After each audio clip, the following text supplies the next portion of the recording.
strike it because that would put the conflict into a completely different realm.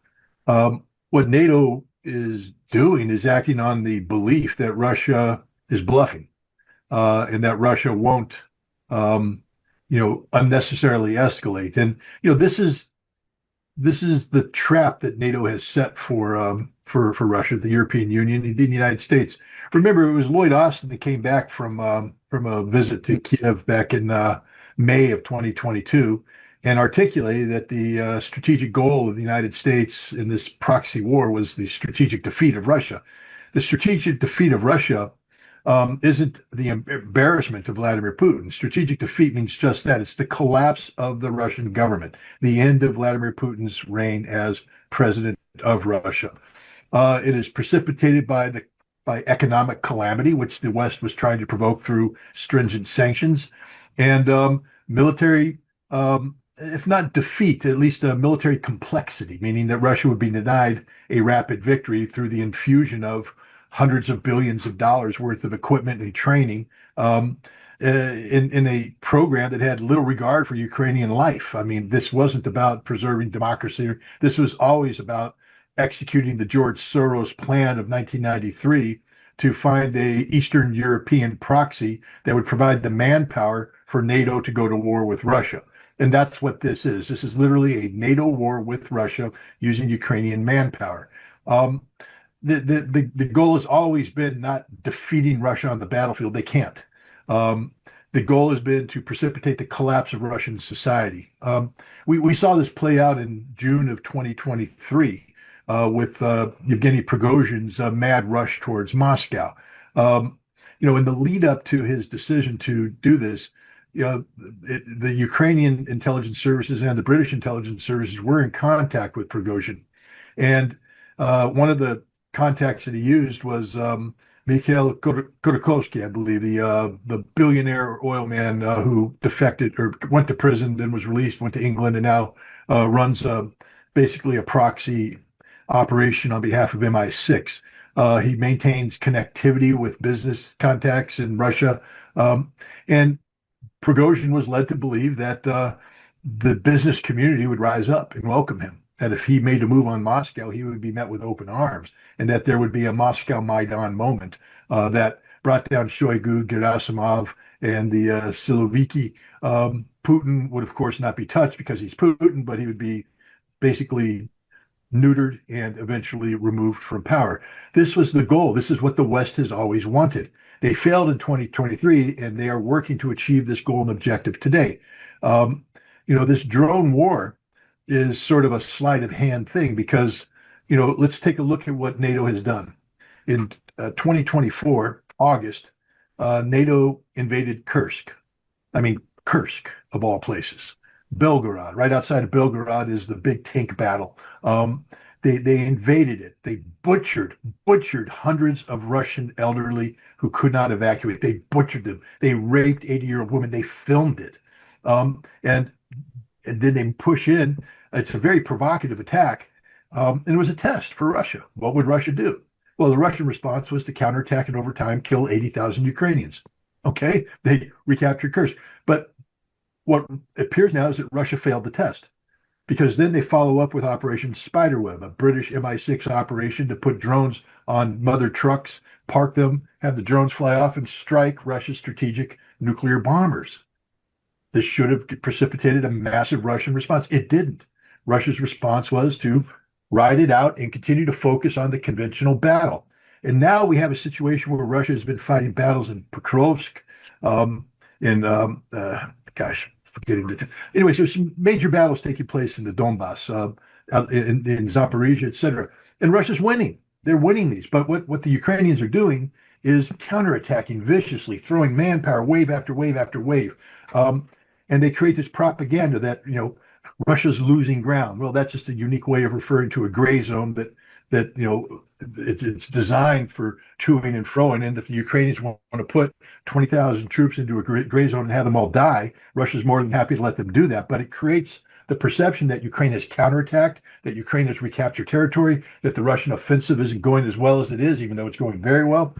And it's all this mental game to get Russia focused on the battlefield. And this is what Vladimir Putin has been doing, focusing on the battlefield, focusing on maintaining diplomatic relations, and he's left himself a soft underbelly.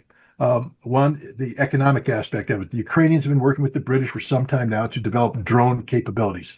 And it's like anything when when you start putting pieces together, or anything of a puzzle, you can start throwing pieces in there and you don't have anything looking. But at some point in time, the image starts to coalesce. And you start to see the image. And then sooner or later, all you need is a few pieces, and there it is. This is what the British drone campaign has been. It's been a bunch of disparate actions where they have started something. The Russians respond. They start something else. The Russians respond. They start something else. The Russians respond. And they just keep pushing red line after red line after red line after red line.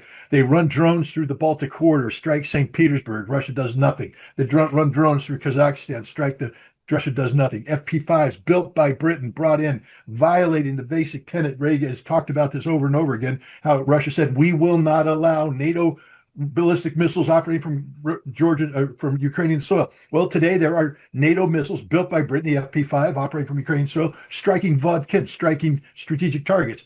And then they just keep the pressure building up and up and up and up. And what happens is you start to wear down the Russians psychologically. And this is where we're at right now. There's a very deep psychological game going on. In the south, in Zaporozhye and Kherson, the highway that connects Crimea with the Donbass, I forget the number, M84 or something of that nature.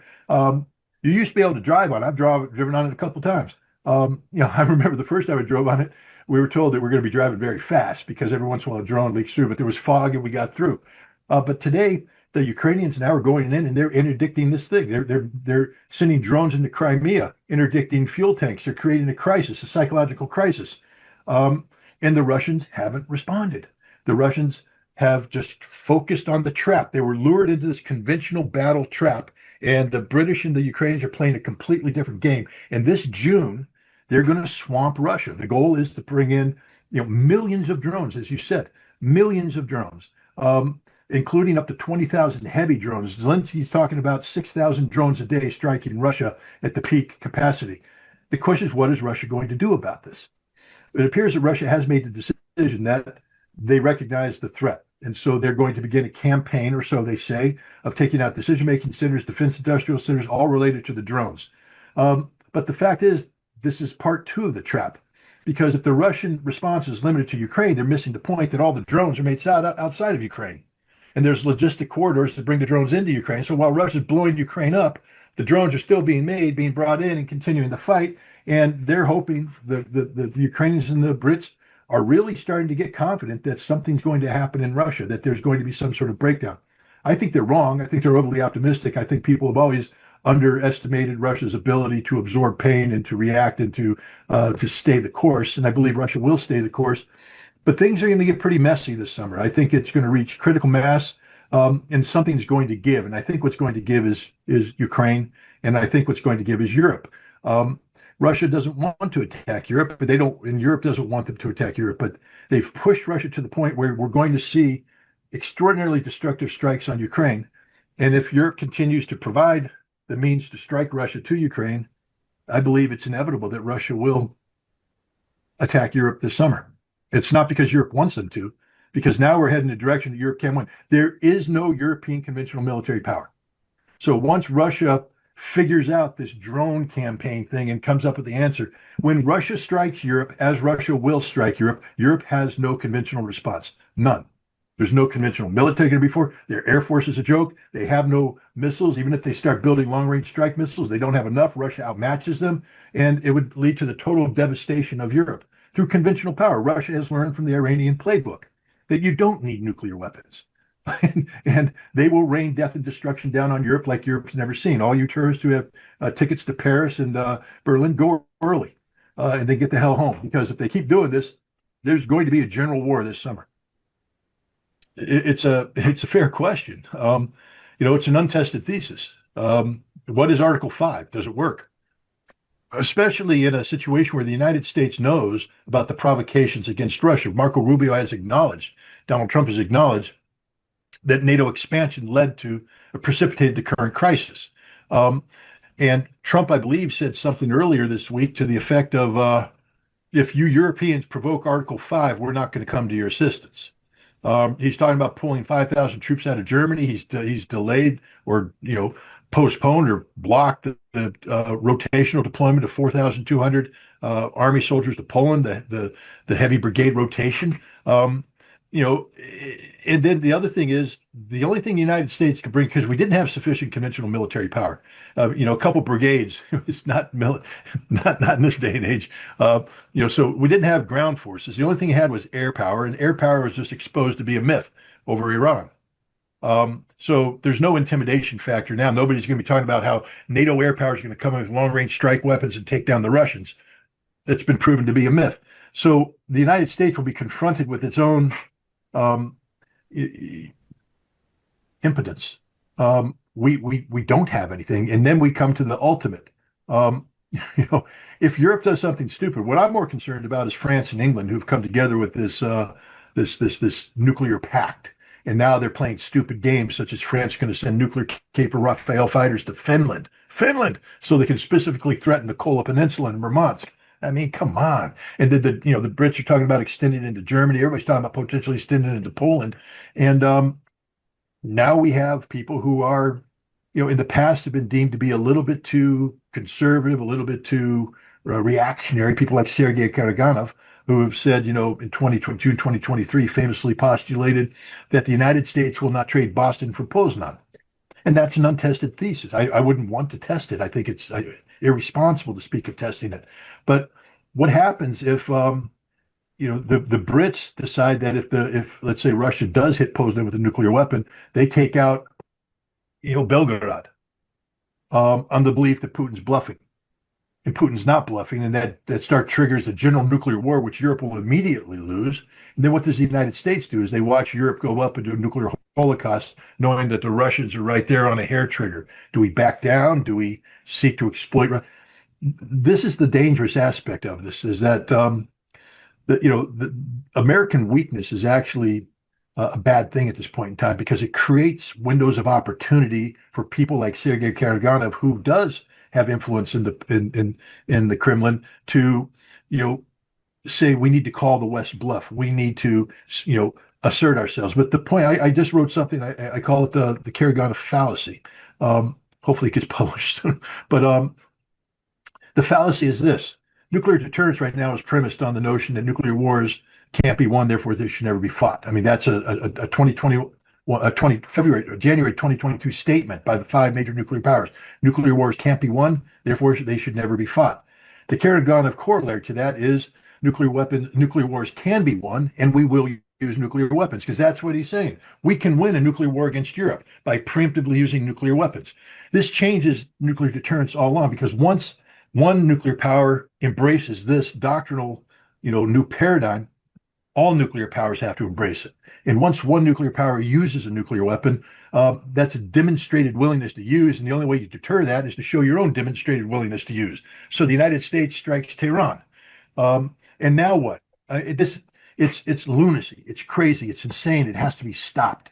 I'm heading to St. Petersburg in a couple of days, and I can promise you this is an argument I'm going to be making in front of the Russian people, that this notion of, okay, I know we can't trust America. Nobody can.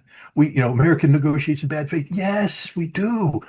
But you have to understand that this chaotic environment we have with no arms control is going to kill us all, because it creates an opportunity for people to say silly things like nuclear wars can be won, therefore we will use nuclear weapons. That is a suicide pill, and it has to be stopped. And the only way we stop it is re-embracing strategic nuclear arms control.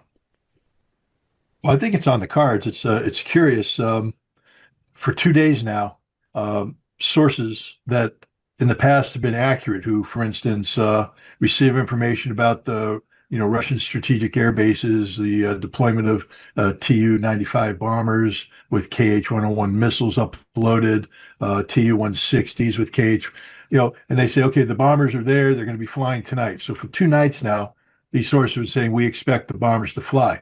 Well, there's no doubt in my mind the bombers are there. There's no doubt in my mind that KH-101s have been uploaded on them.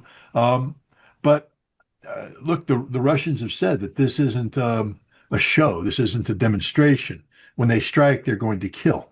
That's why they gave advance notice. This is very serious. It doesn't mean they're targeting diplomats. What they're saying is that when we strike, we're going in to kill. And if your diplomats are near a facility, because I think there's an indication that what many of the people we call American diplomats are American military and intelligence, facilitators who oftentimes, liaise with their Ukrainian counterparts in underground command and control bunkers. I think the Russians are saying we're going to kill them. In the past, we may have held off just out of respect, but when we decide to strike, we're going to kill. But here's the thing: when we decide to strike, they're not going to bomb an empty building. They're not going to bomb an empty bunker. The weapons they're getting ready to bring to bear are very expensive weapons. And they will use them to affect. The other thing that happens is, all right, so you see, okay, the bomber goes out, everybody goes to their bunker, and then nothing happens. Well, they got to get out of the bunker sooner or later. They got to move around. They can't think, or people have to resupply the bunker. Things have to happen. And I just think that the Russians are playing a giant mind game right now, because what they're doing is they're collecting what is known as pattern of life intelligence. People went underground. Where are they? How are they rotating in? Are they rotating forward? Where, and once they get a pattern of life and they have certainty on the locations and who's in the locations, then they will strike, and they'll strike decisively. One of the things that happens, I think, when people go underground, we saw this in Iraq. The Iraqis would go to a hide site or something, and if we inspectors didn't inspect, they got cocky and said, "Oh, they don't know we're here." No, we knew you were here. We're just watching, And I think that's what the Russians are doing right now too. They're very effective intelligence. They're playing mind games with. There's no timeline here. The Russians, I think, want to make sure that when they strike, it's a very decisive strike that sends an absolute ripple effect through the entire system. The last thing Russia wants to do is do a big sound and light show and have nothing happen. They're not doing demonstrations anymore. I think they're, firing for effect. And so it'll happen on a timeline dictated by the Russians and nobody else. They don't care that the internet is frustrated. They don't care that Telegram channels, Z bloggers are like, why aren't they striking? They don't care that the Ukrainians are like, where are they? The Russian leadership doesn't care. The only thing they care about is when they launch, they hit what they're aiming at, and what's in what they're aiming at dies. That's it.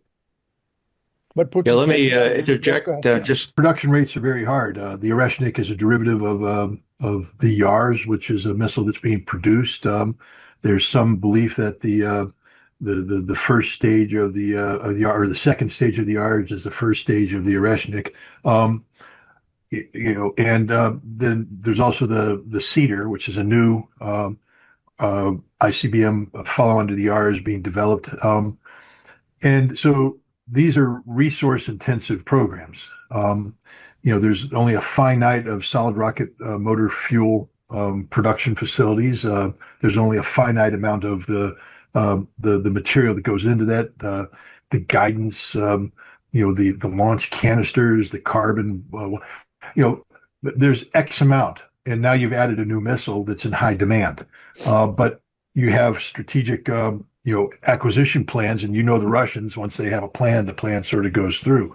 And so, the fact is, they probably could produce, up to, 8 to 12 of these a month if they wanted to. If you go back to the SS-20, and this is sort of an analog of the SS-20, at the height of SS-20 production, when the Russians did the Mod 4 and they were getting ready, they were mass producing, and they wanted to get the Mod 4 out there with the more accurate warheads. They wanted to get a regiment out at Chukotka so it could challenge the West Coast. They were banging them out. You might have been looking at, closer to 15 a month production. So there is that capacity. And at that time, there was the SS-25 being produced as well, and an R&D missile, the Courier, being produced. So Vodkin's machine building plant has the capacity to do this. I believe the Oreshnik is a high priority missile. So the question is, are they doing 5 or are they doing 12 a month? That seems to be the answer. If it's 5, then I would say that they need to hoard their resources, especially if they're seeking to do damage to Ukraine. If it's 12, I think they have a reserve capacity to maintain a functional reserve. They can strike that. There's another bottleneck, which is to stand up a regiment. It isn't just the missiles, but you have to have the launchers, and then the launchers have to be outfitted with specialized equipment.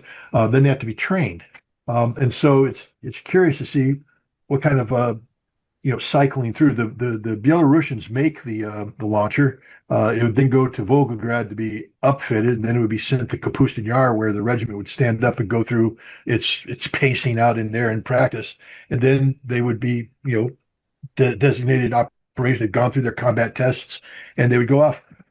It's a very classified number. How many Oreshnik regiments are right now? To be honest, it appears that the Russians haven't fired a serial production Oreshnik yet. Putin said when the Oreshnik was fired the first time that it was an experimental missile going through an operational phase, and he indicated that there were components for about a dozen of these Oreshnik R&D missile test missiles. The debris in this from this appears to be the debris that would be associated with an R&D missile, meaning that you're pulling pieces. You have these bins of computer chipboards and all this, and you're pulling them in to do what you need to do as you're testing things out. Or so, for instance, they found some boards that dated back to 2017 inside the Oreshnik. So I think all three of these missiles are from the R&D stock that they haven't fired a serial production Oreshnik yet. Which It's a little surprising. well, again, they're mobile launchers, and so but you would need to have a pre-surveyed site because you're going to bring them in. They need to be pre-surveyed, so that's a dead giveaway when surveys go out there. Um, Communications intelligence, as you know, is some of the most sensitive because once you break into a channel, you don't want to give away that you've broken into the channel. There's a good chance that the Russians are monitoring things that they can't act on because of the sensitivity of it. The other problem with the Russians is they are very slow in terms of the when I was in the Marine Corps, the one thing I got recognized for when I was in the artillery was how quickly I would detect a target and have steel on target. My whole purpose, I said, my job is to kill the enemy. So my job is to find out where they are and then kill them immediately. So I need to get my intelligence down. I need to get the information flowing to the guns, and the guns need to be firing immediately. So they have to be ready to fire. And that got adapted. We did very well in Desert Storm using this, and today I'm sure they've mastered it even better. The Russians have always been slow in this regard. They use massed artillery, and when long range strike using things, for instance, the Iskander missile today, it started as an army level missile. So for an army level targeting, the intelligence people take a picture, it goes to the, photo interpreters who look at it, come back with a target. It gets briefed a day later. The missile pours out and it fires against the target, a week and a half later. Well, that's no good in drone warfare. Today, though, the Russians are building enough Iskanders that drone operators on the front line who are flying in, looking for the appropriate targets. When they find a target, the drone operator has the ability to call in an Iskander strike immediately. And so that shows that the Russians have improved. Now, I'm guessing, because the Russians have learned this, that their campaign will be set up for quick response because intelligence is perishable. You're going to have an intelligence collection plan. I think that, their analysts are going to be collecting real-time data, doing real-time assessments, and getting that real-time to the people who are going to be able to immediately respond. So they're going to have, I believe they'll have Oreshniks on standby.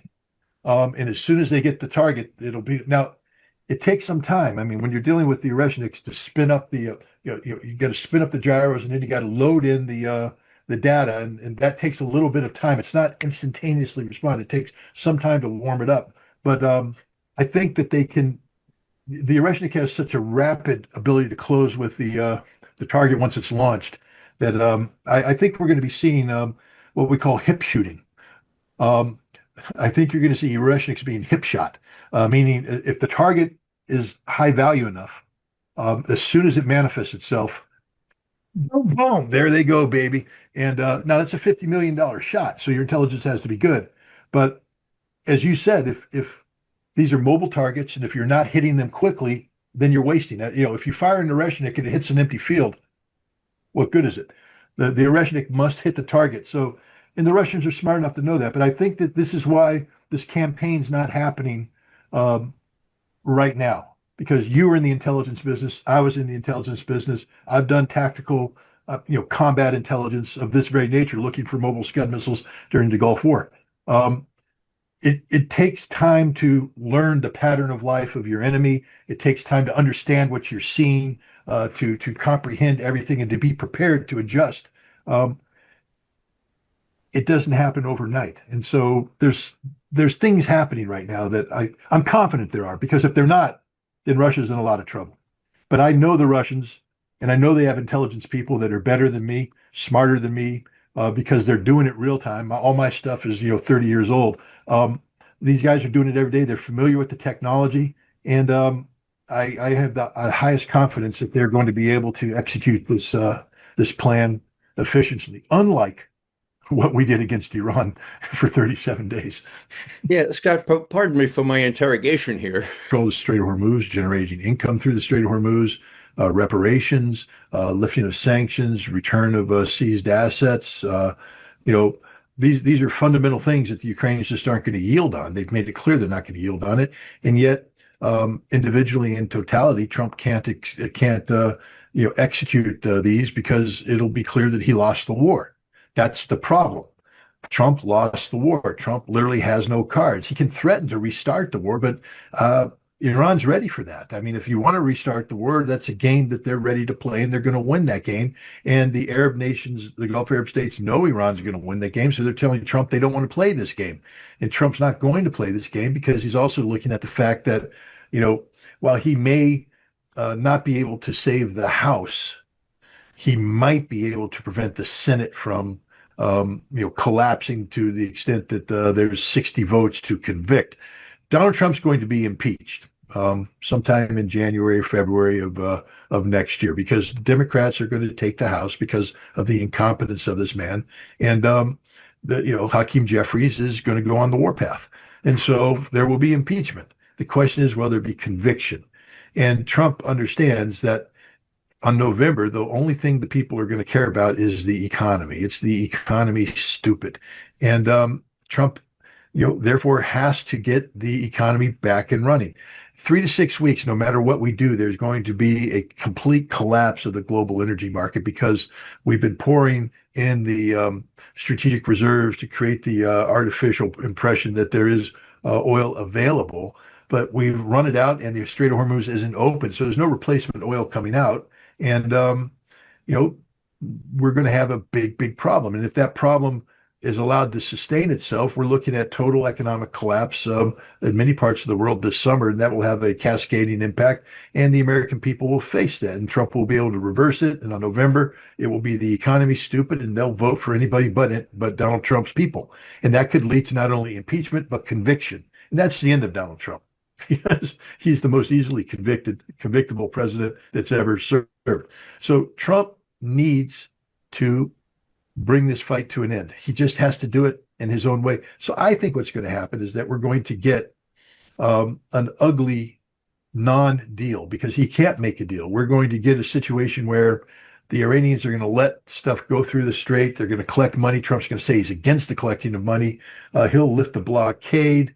He'll release some funds, but not all the funds, because he needs to be satisfied in the nuclear, which isn't going to happen. And so you're just going to have this situation where you can't agree to a deal, but you avoid the outright war. There may be some skirmishing here and there, but ultimately oil has to get flowing. Donald Trump will find a way to get the oil flowing that doesn't require him to admit that he got his ass handed to him by the Iranians.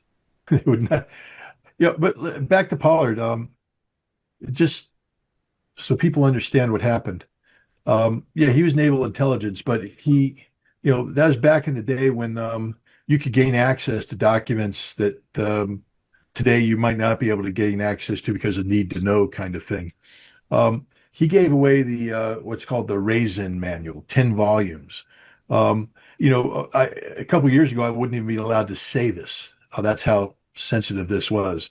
But basically, these 10 volumes was the complete knowledge base of global frequencies, signals frequencies that we had collected. Every frequency, what it did, what intelligence came from it.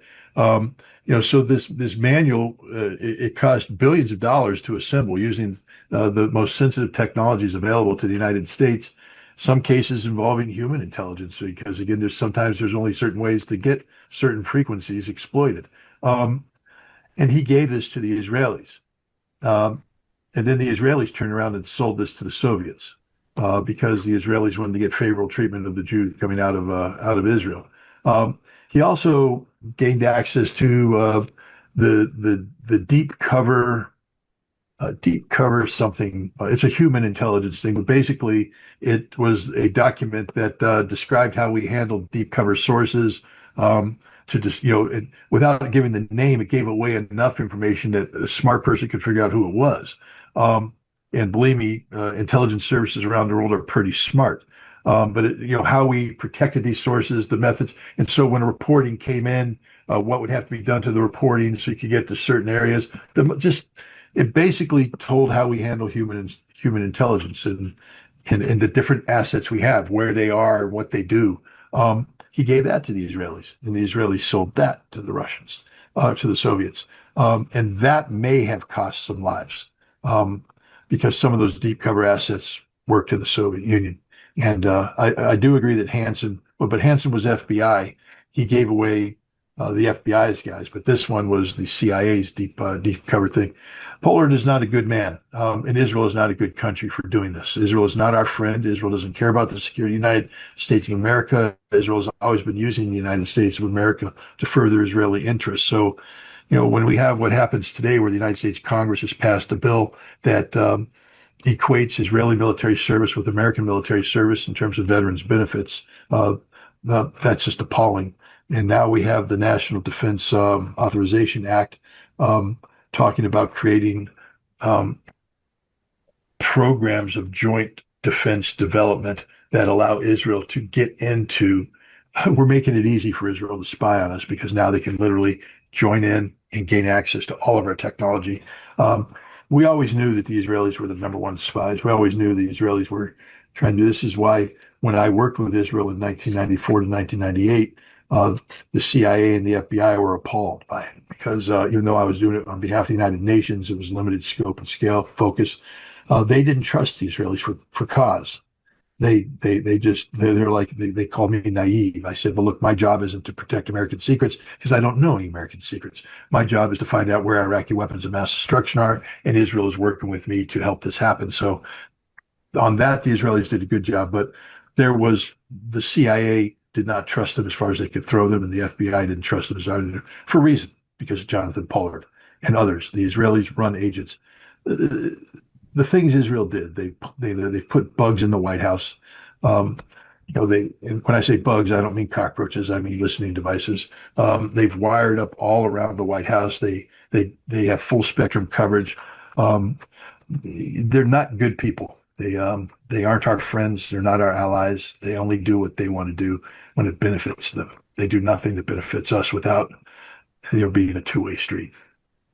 Robert Perry talked about everything you've been saying, everything anybody who knows anything about Ukraine has been saying, that this country has been hijacked by Western Ukrainian nationalists who have their pedigrees, who are the descendants of the OUN, Organization of Ukrainian Nationalists, either the Bandera wing or the Melnik wing. But either way, they're Nazi collaborators who killed Jews, who murdered Poles, who murdered Russians. These are the worst human beings on the planet. These are really, truly awful people. And then the CIA, of course, everybody said, oh, the CIA, you can't prove the linkage. The CIA is the one that said that they could work with Melnik. They couldn't work with Bandera.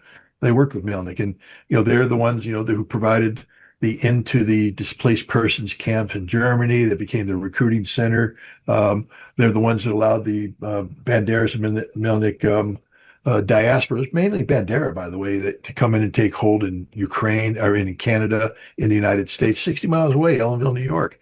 There's a nice little Banderist get together every year. They have a school that they praise the heroes and they parade in brown uniforms and torchlight ceremonies and carry portraits of Bandera.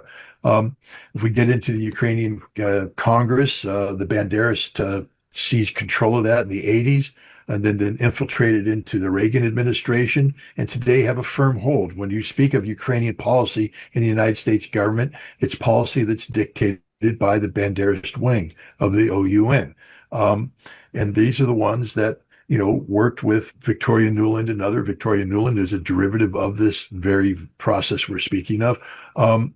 These are people who the CIA worked with and worked with continuously. The CIA funded these people up until 1990. Then after that, they turned it over to the USAID, who continued to fund them. It was the CIA, the State Department, USAID, that helped create the conditions. The 2014 didn't happen in a vacuum. It started in 2000. Well, it started long before that, but 2004 was the first time they sought to seize power. The nullification of the Russian political wing of Ukrainian politics. Viktor Yanukovych won the election. They decided he didn't win the election, had another election. He won that one. So they said, no, we're going to go unconstitutional third time around. And they got the result they wanted. Yushchenko, first thing Yushchenko did is make Bandera a national hero of Ukraine. Now, fortunately, his corruption and his incompetence allowed Yanukovych to reemerge in 2010, despite what the CIA did. The CIA said this is unacceptable. We can't have Yanukovych in here. We can't have the Russians in power politically. So 2014 came, the final solution, so to speak, of Ukraine's Russian problem. This was to empower Victoria Nuland's people. Yats is my boy. Yats is my boy, she said. Yatsenko. We pretend these things didn't happen. And Victoria Nuland, when confronted by Mearsheimer and Walt the other day, said, oh, those are Russian talking points. Well, they're Russian talking points because you were intercepted. And it's the truth. I mean, Russian talking points doesn't mean that it's a lie. It probably means that it's the truth. But you can't handle the truth, so you call it a Russian talking point. But this just proves that everything we said was right. Because now what's happening here is that Zelensky, as I told you, he's in trouble. So he has to now totally align himself with these fanatics. And so the reburial of these remains was that. Now, look what happened. Poland is just having a freak out right now. They gave him the Order of the White Eagle or something like that, some great Polish award because Zelensky, of course, is Winston Churchill of our day, the greatest man, the greatest things in democracy, except that he buried the man who's responsible for the Volyn massacres, 100,000 Poles slaughtered by these horrific OUN people. And so the Poles are going to take the order back because you can't drape a Polish award over the neck of somebody who is admiring and basically hero worshiping the perpetrator of the Volyn massacres. But this is Ukraine. This is why people get upset at me, probably with cause, because I probably should be a little bit more compassionate. But I say that I have no sympathy for anybody in Ukraine today, because at this stage of the conflict, you have to know what's going on. You have to understand who is governing you. And to say that I am powerless is not an excuse, because no matter how weak you are, you can't support this. You can't support a government that is resurrecting the memory and the legacy of Melnik. Israel, by